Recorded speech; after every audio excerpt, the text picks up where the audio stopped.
तहरीक इंसाफ ने अपने मोहरे बड़ी महारत से खेले।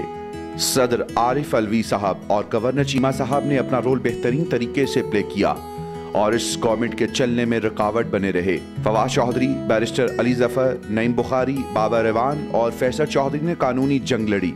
शाह महमूद कुरैशी और इमरान खान ने बयानियों को जलसों के जरिए पॉपुलर बनाया।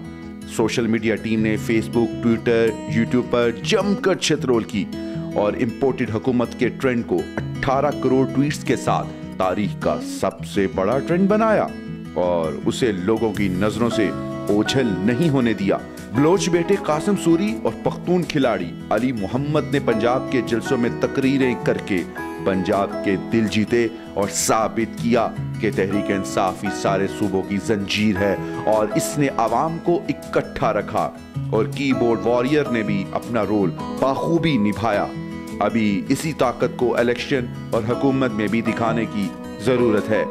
Well played PTI. कामयाबी हमेशा टीम वर्क से मिलती है।